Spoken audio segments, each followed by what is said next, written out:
Hi friends, welcome to talkie talks. ఈరోజు ఒక మంచి క్రైమ్ థ్రిల్లర్ డ్రామా సిరీస్ని ఎక్స్ప్లెయిన్ చేయబోతున్నాను. అదే 2025లో జ్యోతిక, శాలిని పాండే, నిమిషా ఇంకా చాలా మంది నటులు కలిసి నటించినటువంటి డబ్బా కార్టెల్. ఈ సిరీస్ అయితే బ్రేకింగ్ బ్యాడ్ సిరీస్ నుంచి ఇన్స్పైర్ అయినట్లుగా ఉంటుంది. సో చివరి వరకు చూడండి. Now let's start our video.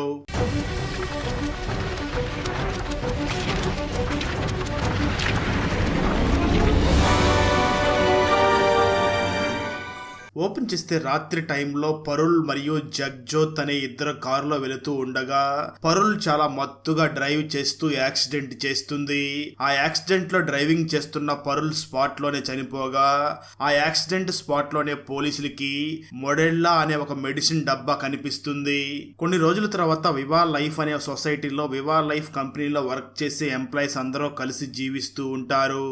అయితే వివా లైఫ్ సొసైటీలో ఒక ఈవెంట్ జరుగుతూ ఉండడంతో వివా లైఫ్ కంపెనీలో వర్క్ చేసి హరి ఎలా అయినా తన బాస్ దగ్గర మంచి పేరు తెచ్చుకుని జర్మనీకి ట్రాన్స్ఫర్ చేయించుకోవాలి అని చూస్తూ ఉంటాడు. అయితే హరి వైఫ్ రాజీ మాత్రం సొంతంగా ఒక డబ్బా బిజినెస్ ని చేస్తూ ఉంటుంది. అంటే ఫుడ్ ప్రిపేర్ చేసి క్యారేజ్ బాక్స్ లో హోమ్ డెలివరీ చేస్తూ ఉంటుంది. అయితే కేవలం ఫుడ్ మాత్రమే కాకుండా సీక్రెట్ గా సెక్సువల్ స్ట్రెంగ్త్ ని పెంచడం కోసమని ఒక హెర్బల్ మెడిసిన్ ని కూడా అదే డబ్బాలో పెట్టి సీక్రెట్ గా అమ్ముతూ ఉంటుంది. అదే సొసైటీలో ఉండే తిజోరి అనే ఆంటీ మాత్రం పక్కవారి ఇన్ఫర్మేషన్ తెలుసుకోవడానికి చాలా ఆసక్తి చూపిస్తూ వాచ్మెన్స్ ని పనివారిని చూసి మీరు సొసైటీ ఫంక్షన్ లో తినకండి అని వాళ్ళని తిడుతూ ఉంటుంది. సరిగ్గా అదే సమయంలో రాజీ ఆ సొసైటీలో చాలా ఫ్లాట్స్ లో పనిచేస్తూ ఉండే మాలా అనే ఒక అమ్మాయిని పిలిచి తనకు ఫుడ్ కూపన్స్ ఇచ్చి వెళ్లి ఆ సొసైటీ ఫంక్షన్ లో తినమని చెప్పడంతో తిజోరి ఆ రాజీని చూసి పనివారిని అలా మనతో సమానంగా తిననివ్వకు అంటూ రాజీ మీద చాలా కోపం తెచ్చుకుంటూ ఉంటుంది. అదే సమయంలో హరి తన వైఫ్ అయినటువంటి రాజీని తీసుకుని వెళ్లి తన బాస్ అయినటువంటి శంకర్ వైఫ్ అయినటువంటి వరుణతో మాట్లాడడానికి ట్రై చేస్తాడు. అయితే శంకర్ మాత్రం ఇంపార్టెంట్ కాల్ రావడంతో సరిగ్గా మాట్లాడకుండా వెళ్లిపోతాడు. శంకర్ వైఫ్ వరుణ కూడా ఒకప్పుడు అదే కంపెనీలో వర్క్ చేసినప్పటికీ ప్రెగ్నెన్సీ తర్వాత తిరిగి కంపెనీలో జాయిన్ అవ్వకుండా ఓన్ గా క్లాత్ బిజినెస్ ని చేస్తూ ఉంటుంది. మరోపక్క సింగిల్ మదర్ అయినటువంటి మాలా ఆ సొసైటీలో వర్క్ చేస్తూ తన కూతుర్ని పెంచుతూ సంతోష్ అనే డ్రైవర్ తో రిలేషన్ లో ఉంటుంది. అయితే సంతోష్ మాత్రం డ్రైవింగ్ తో పాటు అప్పుడప్పుడు గంజాయి కూడా అమ్ముతూ ఉంటాడు. మాలా మాత్రం పని మనిషిగా వర్క్ చేస్తూనే ఆ రాజీ డబ్బా బిజినెస్ లో పార్ట్నర్ గా ఉంటుంది. అంటే ఆ రాజీ ఫుడ్ ప్రిపేర్ చేస్తే మాలా వెళ్లి డెలివరీ చేస్తూ ఉంటుంది. రాజీ అత్తయ్య అయినటువంటి షీలా మాత్రం ఎవరితోనూ ఎక్కువగా మాట్లాడకుండా ఎప్పుడూ సీరియస్ గా ఉంటూ ఉంటుంది. సరిగ్గా అదే సమయంలో వివా లైఫ్ కంపెనీలోనే వర్క్ చేసే శంకర్ చాలా టెన్షన్ గా కనిపిస్తూ ఉండడంతో వరుణ ఆ శంకర్ తో మాట్లాడి ప్రాబ్లం ఏమిటో తెలుసుకునే ప్రయత్నం చేస్తూ ఉంటుంది. అయితే శంకర్ మాత్రం వరుణకి ఏమీ చెప్పకుండా చిరాకు పడుతూ ఉంటాడు. అదే టైంలో FDSCO నుంచి అజిత్ అనే ఒక అధికారి వివా లైఫ్ కంపెనీకి వస్తాడు. నిజానికి ఇండియాలో CDSCO ఉంటుంది, అంటే సెంట్రల్ డ్రగ్స్ స్టాండర్డ్ ఆర్గనైజేషన్ ఉంటుంది. ఈ CDSCOనే ఇండియాలో ఫార్మాసిటికల్ కంపెనీస్ అన్నిటికీ కూడా లైసెన్స్ ఇస్తూ ఉంటుంది. కానీ ఈ సిరీస్ లో CDSCO కి బదులుగా FDSCO అనే పేరుని యూస్ చేశారు. అలా FDSCO నుంచి ఆఫీసర్ అజిత్ కంపెనీకి రావడంతో శంకర్ తో పాటు ఆ కంపెనీలో మెయిన్ ఎంప్లాయీస్ అందరూ కూడా ఆఫీసర్ అజిత్ ముందు కూర్చొని చాలా టెన్షన్ పడుతూ ఉంటారు. ఆఫీసర్ అజిత్ వాళ్ళకి ఆ మొడెల్లా అనే మెడిసిన్ డబ్బా ఫోటోని చూపించి ఈ మెడిసిన్ మత్తుని కలిగిస్తుంది, ఇంకా కొన్ని ఇతర కారణాల వల్ల ఇండియాలో దీన్ని బ్యాన్ చేశారు, అయినా ఇతర దేశాల్లో ఈ మెడిసిన్ మీద ఎటువంటి ఆంక్షలు లేకపోవడంతో మన ఇండియన్ ఫార్మా కంపెనీలు ఈ మెడిసిన్ ని తయారు చేసి విదేశాలకి ఎక్స్పోర్ట్ చేస్తూ ఉంటాయి. అలా ఈ మెడిసిన్ తయారీకి మీ కంపెనీకి కూడా లైసెన్స్ ఉంది. రీసెంట్ గా పంజాబ్ లో ఒక యాక్సిడెంట్ జరిగింది. ఆ యాక్సిడెంట్ లోనే ఈ మెడిసిన్ డబ్బా బయటపడింది. పంజాబ్ లో ఇది విచ్చలవిడిగా దొరుకుతుంది. ఇండియాలో బ్యాన్ చేసిన మెడిసిన్ ఎలా మార్కెట్ లో దొరుకుతుంది అని అంటాడు. శంకర్ అన్న టీం మాత్రం మేము మొడెల్లాని ఇండియాలో అమ్మడం లేదు, కేవలం విదేశాలకి మాత్రమే ఎక్స్పోర్ట్ చేస్తున్నాము అని చెప్తారు. ఆఫీసర్ అజిత్ మాత్రం నాకు ఇక్కడ తయారైన ఆ మొడెల్లా మెడిసిన్ బ్యాచ్ నెంబర్స్ ని ఇంకా ఇతర రికార్డ్స్ మొత్తం కావాలి అని అంటాడు. శంకర్ అన్న టీం మాత్రం ఏవో సిల్లీ రీజన్స్ చెప్తూ తప్పించుకునే ప్రయత్నం చేస్తూ టెన్షన్ పడుతూ ఉంటారు. సరిగ్గా అదే టైంలో బిల్డింగ్ లో ఫైర్ యాక్సిడెంట్ అలారం మోగడంతో ఎంప్లాయీస్ అందరూ కూడా బయటికి పరుగు తీయగా ఆఫీసర్ అజిత్ కూడా మళ్ళీ వస్తా అని చెప్పి వెళ్లిపోతాడు. కానీ నిజానికి హరిని చాలా తెలివిగా ఆఫీసర్ అజిత్ ని అక్కడి నుంచి పంపించేయాలి అని ఆ ఫైర్ అలారం ని మోగేలాగా చేసి ఉంటాడు. అది తెలుసుకున్న శంకర్ హరిని చాలా మెచ్చుకుని హరిని నమ్మడం మొదలు పెట్టడంతో హరి కూడా చాలా హ్యాపీగా ఫీల్ అయ్యి శంకర్ రికమెండేషన్ తో జర్మనీకి వెళ్లిపోవచ్చు అని అనుకుంటూ ఉంటాడు. అదే టైంలో ఆ బిల్డింగ్ అసోసియేషన్ హెడ్ అయినటువంటి తిజోరి ఆ రాజీ మీద కోపంతో సొసైటీ బిల్డింగ్ నుంచి బిజినెస్ రన్ చేయకూడదు అని నోటీసులు పంపించడంతో రాజీ మరియు మాలా కలిసి వారి డబ్బా బిజినెస్ కోసమని ఫ్లాట్ రెంట్ కి తీసుకోవాలి అని తిరుగుతూ వెళ్లి ఒక బ్రోకర్ ని కలుస్తారు. ఆ బ్రోకర్ చాలా ఎక్కువగా రేటు చెప్పడంతో అక్కడి నుంచి లేచి వెళ్లిపోతూ ఉంటారు.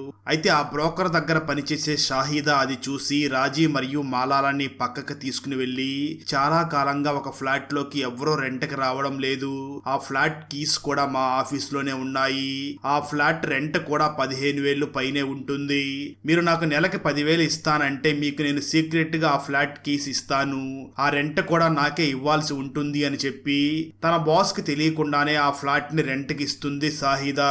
అదే టైంలో ఆఫీసర్ అజిత్ వెళ్లి లోకల్ పోలీస్ ఆఫీసర్ ని కలిసి నేను వివా లైఫ్ కంపెనీలో చాలా పెద్ద కేసు విచారణకి వెళ్తున్నాను, మీ డిపార్ట్మెంట్ నుంచి నాకు హెల్ప్ గా ఎవరైనా వస్తే బాగుంటుంది అంటాడు. ఆ పోలీస్ ఆఫీసర్ మాత్రం ఇక్కడ అందరూ బిజీగానే ఉన్నారు, ఎందుకు పనికిరాని ఆఫీసర్ ప్రీతిని పంపిద్దామనుకుని ప్రీతిని ఆ ఆఫీసర్ అజిత్ తో పాటు వెళ్ళమని చెప్తాడు. చివరికి ఆఫీసర్ అజిత్ కూడా ఒక మహిళా పోలీసుని పంపించారేమిటి అని అనుకుని చాలా నిరుత్సాహంగానే ఓకే చెప్తాడు. ఆ వెంటనే వివా లైఫ్ కంపెనీకి వెళ్ళగా ఆ కంపెనీ వారు కావాలనే అజిత్ కి ఎటువంటి ఇన్ఫర్మేషన్ ఇవ్వకుండా తప్పించుకుంటూ ఉంటారు. అయితే ఆ ఎంప్లాయ్ రికార్డ్స్ అన్నిటిని చెక్ చేసిన అజిత్ అందరి డీటెయిల్స్ ఉన్నాయి కానీ ఎంప్లాయీ నెంబర్ 475 కి చెందిన ఇన్ఫర్మేషన్ రికార్డులో మిస్ అయ్యింది అని అంటాడు. అయితే శంకర్ అన్న టీం మాత్రం ఎంప్లాయీ నెంబర్ 475 అంటూ ఎవరూ లేరు, రికార్డ్స్ లో ఆ నెంబర్ తప్పుగా టైప్ అయి ఉంటుంది అని చెప్తారు. ఆ మాటలు విన్న అజిత్ మాత్రం ఎంప్లాయీ నెంబర్ 475 ఎవరో తెలుసుకోవాలి అని ఫిక్స్ అవుతాడు. మరోపక్క సంతోష్ ఆ మాలాని చూసి నువ్వు ఆ రాజీతో కలిసి డబ్బా బిజినెస్ చేస్తూ డబ్బాలో డెలివరీ చేస్తున్నావు కదా, వాటితో పాటు నా గంజాయిని కూడా నేను చెప్పిన వారికి డెలివరీ చెయ్యి అని అంటాడు. అయితే ఆ మాటలు విన్న మాలా మాత్రం నేను అలాంటి బిజినెస్లు చెయ్యను అని అంటుంది. అయితే సంతోష్ మాత్రం నేను చెప్పినట్లు చెయ్యకపోతే ఒక బెడ్రూమ్ వీడియోని లీక్ చేస్తాను అని బ్లాక్ మెయిల్ చేసి ఆ మాలాని ఒప్పిస్తాడు. మరోపక్క ప్రీతి ఆఫీసర్ అజిత్ ని చూసి మీరు అసలు ఆ వివా లైఫ్ కంపెనీలో విచారిస్తున్న కేసు ఏమిటి అని అంటుంది. ఆ మాటలు విన్న అజిత్ కొన్ని మెడిసిన్స్ ని డ్రగ్స్ లా కూడా వాడవచ్చు, అలాంటి మెడిసిన్స్ ని ఇండియాలో బ్యాన్ చేశారు, కానీ కొన్ని ఫార్మా కంపెనీలు విదేశాల కోసం చేస్తున్నాము అని చెప్పి లైసెన్స్ తీసుకుని ఇండియన్ మార్కెట్ లోకి కూడా వాటిని వదులుతూ ఉన్నారు, ఈ వివా లైఫ్ కూడా అలాంటి క్రైమ్ చేస్తుందని నాకు అనుమానం అంటూ ఆ కేసు డీటెయిల్స్ మొత్తం చెప్తాడు. ఆ మాటలు విన్న ప్రీతి ఈ డ్రగ్ మీకు పంజాబ్ లో దొరికింది కాబట్టి మీరు పంజాబ్ కి వెళ్లి దీని గురించి ఎంక్వైరీ చేయండి, నేను ఇక్కడ మిస్ అయిపోయిన ఎంప్లాయీ నెంబర్ 475 ఎవరో కనిపెడతాను అని అంటుంది. అదే టైంలో మాలా రాజీకి తెలియకుండా సీక్రెట్ గా గంజాయిని కూడా అమ్ముతూ ఉంటుంది. అయితే పార్కింగ్ ఏరియా విషయంలో తిజోరి ఆంటీతో కూడా గొడవ పడడంతో తిజోరి మాలాని చూసి ఒక పని మనిషి నాతో గొడవ పడడం ఏమిటి అని పోలీస్ కంప్లైంట్ ఇవ్వడానికి వెళ్తుంది. మరోపక్క షాహిదా బాస్ షాహిదాని పిలిచి ఒక కపుల్ని చూపించి వీరికి ఎప్పటి నుంచో ఖాళీగా ఉన్న ఆ పాత ఫ్లాట్ ని చూపించు అని అంటాడు. షాహిదా నిజానికి ఆ ఫ్లాట్ ని రాజీ మరియు మాలాలకి రెంట్ గా ఇచ్చి ఉంటుంది. దాంతో షాహిదా వెంటనే రాజీకి కాల్ చేయడంతో ఆ కపుల్ వచ్చే టైంకి రాజీ మరియు మాలాలు ఆ ఫ్లాట్ నుంచి బయటికి వెళ్లిపోతారు. అయితే అలా ఖాళీ చేసే సమయంలో మాలా కంగారులో ఒక గంజాయి ప్యాకెట్ ని ఆ ఫ్లాట్ లోనే మర్చిపోవడంతో అది షాహిదా కంటపడుతుంది. అదే సమయంలో రాజీ అత్తయ్య అయినటువంటి షీలా ముంబై బీచ్ లో కూర్చుని తన ఓల్డ్ ఫ్రెండ్ అయినటువంటి మౌసూమితో మాట్లాడుతూ ఉండగా సరిగ్గా అదే ఏరియాలో ఒక వ్యక్తి మరొక వ్యక్తికి గంజాయి అమ్మడం కోసం అక్కడికి వచ్చి ఉంటాడు. అయితే ఆ గంజాయి అమ్మే వ్యక్తుల్ని పట్టుకోవడం కోసం అక్కడికి పోలీసులు మఫ్టీలో ఆ ఏరియాకి వచ్చి ఉంటారు. అది మొత్తం గమనించిన షీలా వెంటనే ఆ గంజాయి అమ్మడానికి వచ్చిన వ్యక్తిని పిలిచి చుట్టూ పోలీసులు ఉన్నారు, వెంటనే ఇక్కడి నుంచి పారిపో అని అంటుంది. దాంతో ఆ వ్యక్తి అక్కడి నుంచి పారిపోతాడు. అది చూసిన మౌసామి ఇప్పుడు వాడికి హెల్ప్ చేస్తే నీకేం వచ్చింది అని అంటూ ఉంటుంది. మరోపక్క తిజోరి వెళ్లి ఆ మాలా మీద కంప్లైంట్ ఇచ్చి ఉండడంతో మాలాని పోలీస్ స్టేషన్ కి తీసుకుని వెళ్లి ఉండగా మాలా కోసమని రాజీ మరియు షాహిదాలు ఆ స్టేషన్ కి వెళ్లి ఆఫీసర్ ప్రీతిని రిక్వెస్ట్ చేస్తారు. దాంతో మాలాని వదిలేసిన ప్రీతి ఆ షాహిదా విజిటింగ్ కార్డు తీసుకుని నాకు కూడా ఒక మంచి ఫ్లాట్ ని వెతికి పెట్టు అని అంటుంది. ఆ వెంటనే షాహిదా మరియు రాజీలు ఆ మాలాని వాళ్ళ ఫ్లాట్ కి తీసుకుని వెళ్లి గంజాయి గురించి అడగ్గా మాలా వారికి సంతోష్ ఎలా బ్లాక్ మెయిల్ చేస్తున్నాడో మొత్తం వివరిస్తుంది. మరోపక్క ఆఫీసర్ అజిత్ పంజాబ్ కి వెళ్లి ఆ యాక్సిడెంట్ లో చనిపోయిన పరుల్ భర్త అయినటువంటి జగ్జోత్ తో మాట్లాడడానికి ట్రై చేయగా జగ్జోత్ మాత్రం అజిత్ తో మాట్లాడడానికి ఇంట్రెస్ట్ చూపించడు. అదే సమయంలో ఆఫీసర్ ప్రీతి ఆ వివా లైఫ్ వాచ్మెన్ ని మాటల్లో పెట్టి బయోమెట్రిక్ మిషన్ ద్వారా ఎంప్లాయీ నెంబర్ 475 అనేది బోస్ అనే వ్యక్తికి చెందిన ఎంప్లాయీ నెంబర్ గా కనిపెట్టి ఆ బోస్ ఎవరో తెలుసుకునే పనిలో పడుతుంది. మరోపక్క వివా లైఫ్ లో శంకర్ బాస్ అయినటువంటి శైలజ ఆ మోడల్ లా కేసు పూర్తిగా క్లోజ్ అవ్వాలి, ఆ బోస్ గురించి బయటికి లీక్ అవ్వకుండా చూడు అని అంటుంది. అదే టైంలో షాహిదా వెళ్లి వరుణాన్ని కలిసి మీరు బిజినెస్ కోసమని ఫ్లాట్ రెంట్ కి తీసుకుని 4 నెలలుగా రెంట్ పే చేయడం లేదు, మీకు మరో వారం రోజులు మాత్రమే టైం ఇస్తున్నానంటుంది. నిజానికి వరుణ బిజినెస్ లో లాస్ నడుస్తూ ఉండడంతో సప్లయర్స్ వచ్చి వరుణతో గొడవ పడి త్వరగా అప్పు తిరిగి ఇవ్వమని అడుగుతూ ఉంటారు. సరిగ్గా అదే సమయంలో రాజీకి రాక ప్రెగ్నెన్సీ వస్తుంది. అయితే హరి మాత్రం మనం జర్మనీకి వెళ్ళడానికి అన్ని సెట్ చేస్తున్నాను, సో ఇప్పుడు పిల్లలు వద్దు, జర్మనీకి వెళ్ళిన తర్వాతే పిల్లల్ని కనదామని అంటాడు. అయితే రాజీ మాత్రం ఎలా అయినా సరే జర్మనీకి వెళ్ళడానికి సరిపడ్డ డబ్బుల్ని సంపాదించాలి, అదే విధంగా ప్రెగ్నెన్సీ మాత్రం ఉంచుకోవాలి అని ఫిక్స్ అవుతుంది.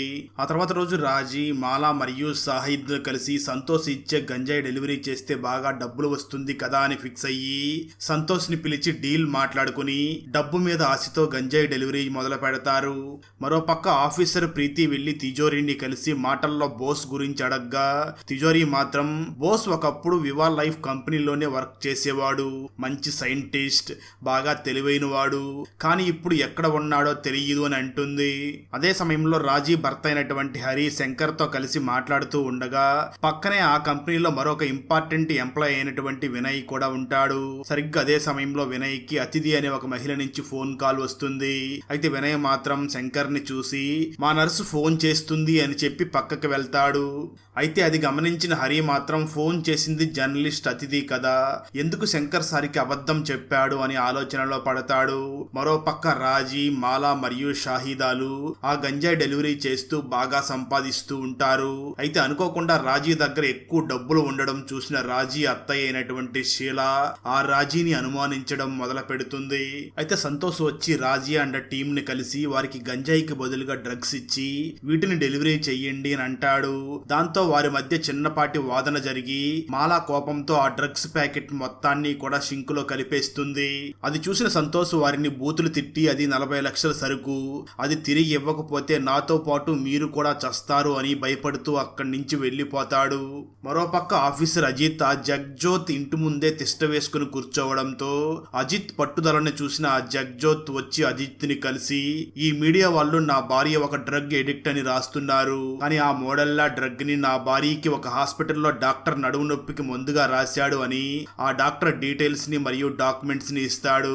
అది చూసిన అజిత్ బ్యాన్ అయిన మెడిసిన్ ని ఎలా పేషెంట్స్ కి ఇస్తున్నారు అని ఆలోచనలో పడతాడు.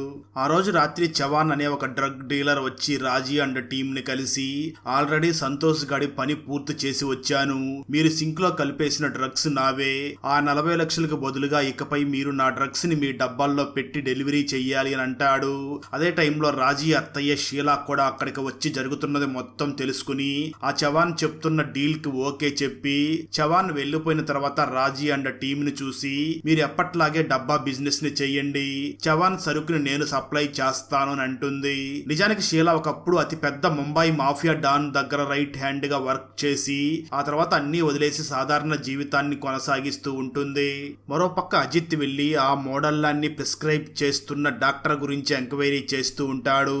అదే టైంలో షీలా వెళ్లి తన ఓల్డ్ ఫ్రెండ్ అయినటువంటి మౌసూమిని కలిసి తన డ్రగ్ ని అమ్మి పెట్టమని అడుగుతుంది. ఆ మాటలు విన్న మౌసూమి నేను చాకోకి చెందిన సరుకుని అమ్ముతూ ఉంటాను, ఇప్పుడు వాడి సరుకు బదులుగా వేరే సరుకు అమ్ముతున్నాను అని వాడికి అనుమానం వచ్చినా నేను డేంజర్ లో పడతాను, సో కేవలం నీ కోసం నీ సరుకు అమ్మి పెడతాను చెప్పాను, కానీ నేను నా దగ్గర పనిచేసే అమ్మాయిల ద్వారా ఆర్డర్స్ మాత్రమే తీసుకుంటాను, డెలివరీ మీరే చేసుకోవాలి. కానీ చాకోకి చిన్న అనుమానం వచ్చినా వెంటనే నీ సరుకు అమ్మడం ఆపేస్తాను అని ఒక కండిషన్ పెట్టి డీల్కి ఓకే అంటుంది. అలా మౌసూమి నెట్వర్క్ ద్వారా రాజీ అండ్ టీమ్ ఆ సరుకు మొత్తాన్ని కూడా అమ్ముతూ ఉంటారు. అదే టైంలో షాహిదా ఆఫీసర్ ప్రీతికి ఫ్లాట్ రెంట్కి వెతికే ప్రాసెస్ లోనే షాహిదా మరియు ప్రీతి ఇద్దరు కూడా ఒకరినొకరు ఇష్టపడుతూ ఉంటారు. అదే టైంలో షీలా వెళ్లి సరుకు అమ్మిన డబ్బు మొత్తం జవాన్కి ఇచ్చి, నువ్వు చెప్పిన టైం కన్నా తక్కువ టైంలోనే అమ్మేశాను, ఇకపై నీ సరుకు అమ్మాలి అంటే నాకు 20% వాటా కావాలి అనే డీల్ ఓకే చేస్తుంది.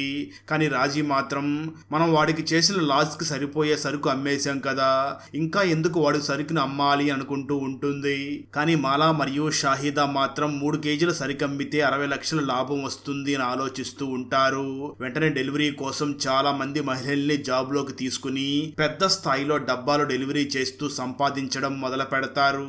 దాంతో వారికి డబ్బుల్ని ఎక్కడ దాచిపెట్టాలో తెలియక బాగా ఆలోచించి వెంటనే 50 లక్షల డబ్బు తీసుకుని వెళ్లి వరుణాకిచ్చి, నీ బిజినెస్ అప్పుల్లో ఉందని తెలుసు, అందుకే మా డబ్బుని నీ దగ్గర దాస్తున్నాం, కావాలంటే నీ బిజినెస్ కూడా వాడుకో, కానీ మేము అడిగినప్పుడు డబ్బులు ఇస్తే చాలు, అలా చేస్తే నీకు 10% వాటా కూడా ఇస్తాము అని చెప్పి వరుణతో డీల్ ఓకే చేస్తారు. అదే టైంలో ఆఫీసర్ ప్రీతి వరుణ భర్త శంకర్ కారుకి ఒక ట్రాకర్ ని ఫిక్స్ చేసి ఆ శంకర్ ని ఫాలో అవుతూ ఉంటుంది. మరోపక్క రాజీ తన బిజినెస్ చేసే ఫ్లాట్ కి వెళుతున్నా అని చెప్పి ఆటో తీసుకుని మరొక ఏరియాకి వెళ్లడం ఆ హరి గమనిస్తాడు. అదే సమయంలో మౌసూమి షీలాకి కాల్ చేసి, ఇప్పుడే చాకో నాకు ఫోన్ చేశాడు, మార్కెట్లో మన సరుకుకి బదులుగా మరొకరి సరుకు రన్ అవుతుంది, ఎవరు సప్లై చేస్తున్నారో కనుక్కోమన్నాడు, నేను ముందే చెప్పాను కదా, చాకోకి డౌట్ వస్తే ఆపేస్తానని, ఇకపై నీ సరుకుని నేను అమ్మలేను అని చెప్తుంది. మరోపక్క ఆఫీసర్ అజిత్ రకరకాల ఎంక్వైరీల తర్వాత వివా లైఫ్ కంపెనీకి గ్జీప్రో అనే మరొక కంపెనీ ఉన్నట్లు, ఆ గ్జీప్రో నుంచే ఈ డ్రగ్ మార్కెట్లోకి వస్తున్నట్లు తెలుసుకుంటాడు. అదే టైంలో శంకర్ హరిని తీసుకుని వివా లైఫ్ కి చెందిన గ్జీప్రో కంపెనీ ఫ్యాక్టరీ దగ్గరికి వెళ్ళగా ట్రాకర్ సహాయంతో ప్రీతి కూడా ఆ ఫ్యాక్టరీ దగ్గరికి చేరుకుని బయటే వెయిట్ చేస్తూ ఉంటుంది. అయితే హరి అనుకోకుండా ఆ శంకర్ కారుకి ఉన్న ట్రాకర్ ని చూసేయడంతో వెంటనే ఆ ట్రాకర్ గురించి శంకర్ కి చెప్తాడు. మరోపక్క మౌసూమి సరుకు అమ్మడం ఆపేయడంతో చవాన్ రాజీని కిడ్నాప్ చేసి షీలాకి కాల్ చేసి, నువ్వు త్వరగా నా సరుకుని అమ్మకపోతే నీ ఫ్యామిలీ మొత్తాన్ని చంపేస్తాను అని వార్నింగ్ ఇచ్చి రాజీని వదిలేస్తాడు. అదే టైంలో శంకర్ ఆ ఫ్యాక్టరీలోని ఎంప్లాయీస్ ని చూసి, గోడౌన్ లో ఉన్న ఆ మోడళ్ల మొత్తాన్ని కూడా ఎక్స్పోర్ట్ చేసేయమన్నాను కదా, అయినా ఎందుకు ఒక బ్యాచ్ మొత్తం గోడౌన్ లోనే ఉంది, ఏదైనా రైడ్ జరిగితే కంపెనీ మూత పడుతుంది అని అంటాడు. ఎంప్లాయీస్ మాత్రం వినయ్ సరే ఆ బ్యాచ్ ని గోడౌన్ లోనే ఉంచమని చెప్పాడు అని అంటాడు. ఆ మాటలు విన్న శంకర్ వినయ్ ఎందుకు అలా చెప్పి ఉంటాడు అని ఆలోచనలో పడగా హరి వెంటనే ఆ శంకర్ ని చూసి, సార్ ఈ వినయ్ సార్ జర్నలిస్ట్ అతిథితో కూడా టచ్ లో ఉన్నాడు, ఆ జర్నలిస్ట్ అతిథినే ఆ మోడళ్ల డ్రగ్ గురించి మన కంపెనీ గురించి వరుసగా న్యూస్ పేపర్లో పబ్లిష్ చేస్తుంది అంటాడు. అది మొత్తం విన్న శంకర్ ఈ మోడళ్ల విషయం పూర్తిగా లీక్ అయ్యి కేసు ఫైల్ అయితే కంపెనీలోని బోర్డు మెంబర్స్ అందరూ సేఫ్ గా ఉంటారు, మొత్తం కేసు అంతా నా మీదకి తోసేసి నన్ను జైలుకి పంపించి చేతులు దులుపుకుంటారు, అప్పుడు కంపెనీలో నా తర్వాత వినయ్యే కాబట్టి ఈ వినయ్ నాతో ఫ్రెండ్లీగా ఉంటూనే ఇన్ఫర్మేషన్ మొత్తం లీక్ చేస్తున్నాడు అని జరుగుతున్నది మొత్తం అర్థం చేసుకుని వెంటనే హరిని చూసి, గోడౌన్లో ఉన్న బ్యాచ్ మొత్తాన్ని కూడా మన రీసైక్లింగ్ ఫ్యాక్టరీకి తరలించి అక్కడ కాల్చి బూడిది చేసేయి అని అంటాడు.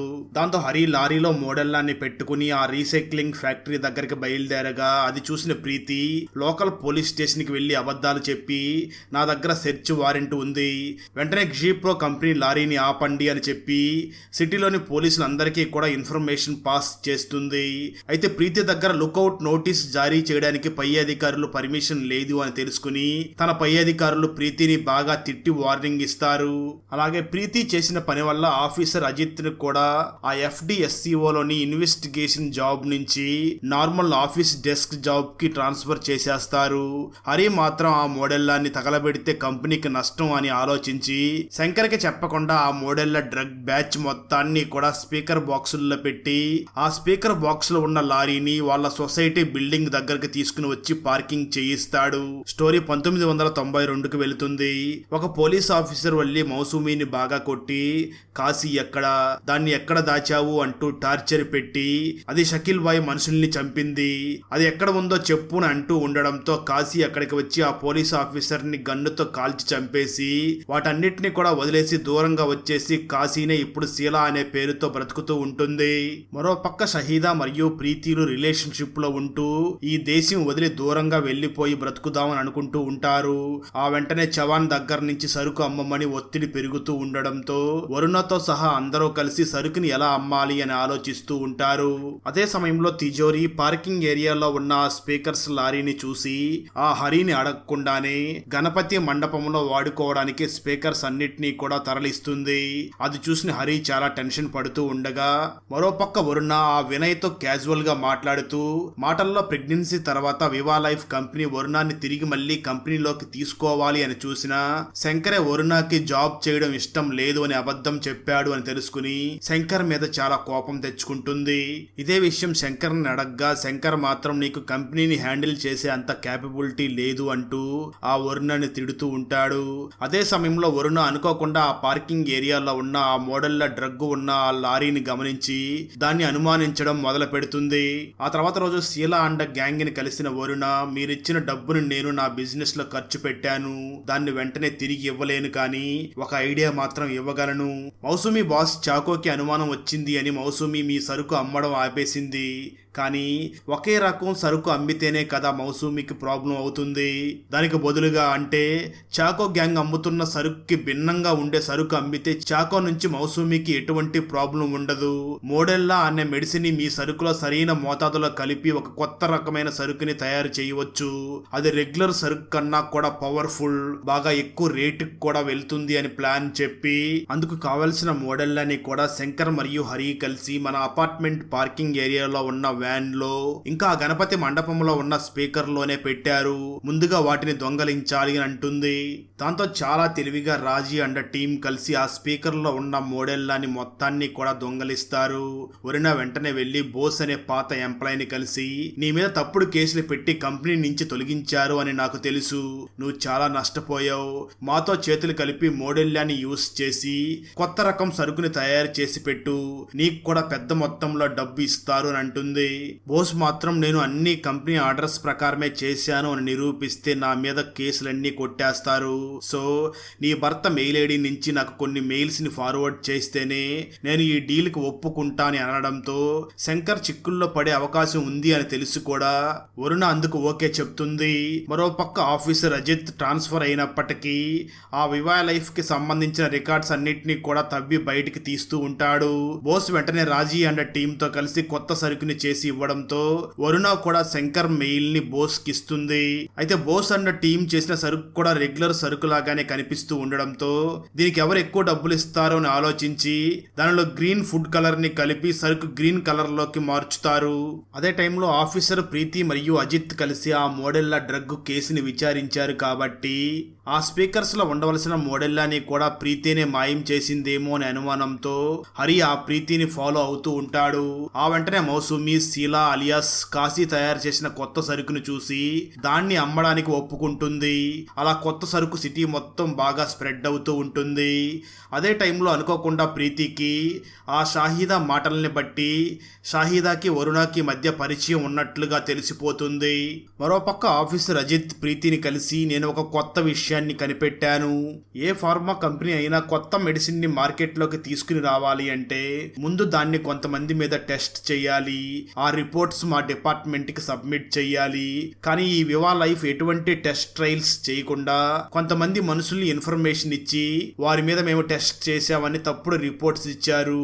కానీ నేను సరిగ్గా ఎంక్వైరీ చేస్తే వాళ్ళు ఇచ్చిన రిపోర్ట్స్ లో ఉన్న వాళ్ళందరూ కూడా ఆల్రెడీ ఎప్పుడో చనిపోయి ఉన్నారు. అంటే ఆల్రెడీ చనిపోయిన వారి మీద వీళ్ళు టెస్టులు చేసినట్లుగా తప్పుడు రిపోర్ట్ సబ్మిట్ చేశారు అని అంటాడు. ఆ వెంటనే అజిత్ వెళ్లి బోస్ ని కలిసి నువ్వు ఆ వివా లైఫ్ కంపెనీకి వ్యతిరేకంగా సాక్ష్యాలు చెప్పు, ఆ కంపెనీ వల్ల తప్పుడు మెడిసిన్ మార్కెట్లోకి వస్తుంది అంటూ ఆ బోస్ ని మోటివేట్ చేసి సాక్ష్యం చెప్పడానికి ఒప్పిస్తాడు. అయితే FDSCO అధికారులు మాత్రం అజిత్ మాటలు వినకుండా నువ్వు ఆ కంపెనీ ఎంక్వైరీ పక్కన పెట్టు, నిన్ను వేరే జాబ్ కి ట్రాన్స్ఫర్ చేశాం కదా, ఇవన్నీ నీకెందుకు అని అనడంతో ఆఫీసర్ అజిత్ మాత్రం తాను కలెక్ట్ చేసిన ఇన్ఫర్మేషన్ మొత్తాన్ని కూడా జర్నలిస్ట్ అతిథికి లీక్ చేయడంతో ఆ న్యూస్ చాలా బ్రేకింగ్ న్యూస్ అవుతుంది. అదే టైంలో హరి రాజీని చూసి, నేను ఆల్రెడీ అనుమానంతో మీ పాత ఫ్లాట్ దగ్గరికి వెళ్ళాను, కానీ అక్కడ ఎవరో బిజినెస్ చేయడం లేదు అని చెప్పారు అని అంటాడు. సరిగ్గా అదే సమయంలో కంపెనీ వాళ్ళందరూ కలిసి తప్పు మొత్తం శంకర్ వల్లే జరిగింది అన్నట్లు అంతా శంకర్ మీద తోసేయడానికి రెడీ అవుతారు. మరోపక్క రాజీ ఇకపై ఈ బిజినెస్ చేయడం ఆపేయాలి అని ఫిక్స్ అయ్యి వెంటనే చవాన్ కి కాల్ చేసి వారి సరుకు ఉన్న డీటెయిల్స్ మొత్తం చవాన్ కి లీక్ చేసేయడంతో చవాన్ ఆ సరుకు మొత్తాన్ని దొంగలించి వెంటనే షీలాకి కాల్ చేసి ఇకపై మీ అవసరం నాకు లేదు అని అంటాడు. అదే టైంలో చాకో తన గ్యాంగ్ ద్వారా రాజీ అండ్ టీం మొత్తాన్ని కిడ్నాప్ చేయించి నాకు తెలియకుండానే మార్కెట్లకు కొత్త సరుకు దించితే నాకు తెలియకుండా ఉంటుందా, నాకు మీరేం చేస్తున్నారో మొత్తం తెలుసు, అలాగే ఈ షీలా అలియాస్ కాశీ గతం కూడా తెలుసు. నిజానికి ఈ షీలా కొడుకు కూడా షీలా సొంత కొడుకు కాదు, వాడు మౌసూమి కొడుకు అని ట్విస్ట్ రివీల్ చేస్తాడు. నిజానికి మౌసూమి డ్రగ్స్ గ్యాంగ్ తో ఇన్వాల్వ్ అయి ఉండడంతో షీలానే మౌసూమి కొడుకుని తన సొంత కొడుకులాగా సేఫ్ గా పెంచి ఉంటుంది. అలా మొత్తం చెప్పిన చాకో మౌసూమి నన్నే మోసం చెయ్యాలనుకుంది అంటూ రాజీ చేతికి గన్నిచ్చి నీ భర్తని చంపేస్తాను అని బెదిరించి మౌసూమిని చంపిస్తాడు. ఆ వెంటనే ఇకపై మీరందరూ కూడా నా కోసమే పని చెయ్యాలి అని చెప్పి పంపించేస్తాడు. అదే సమయంలో బోస్ను కూడా ఎవరో హత్య చేసి వెళ్లిపోగా కాశీ అలియాస్ షీలా తన పాత గ్యాంగ్ కి చెందిన ఒక వ్యక్తికి కాల్ చేసి నువ్వు వెంటనే ముంబైకి రావాలి అంటుంది. అక్కడతో సీజన్ 1 కంప్లీట్ అవుతుంది. నెక్స్ట్ ఏం జరుగుతుందో తెలియాలి అంటే సీజన్ 2 చూడాల్సిందే. సీజన్ 2 ఇంకా రిలీజ్ అవ్వలేదు. రిలీజ్ అవ్వగానే దాన్ని కూడా ఎక్స్ప్లెయిన్ చేసి ఆ వీడియో లింక్ ని ఈ వీడియో డిస్క్రిప్షన్ లో మరియు కామెంట్స్ లో ఇస్తాను. Thanks for watching. జై హింద్.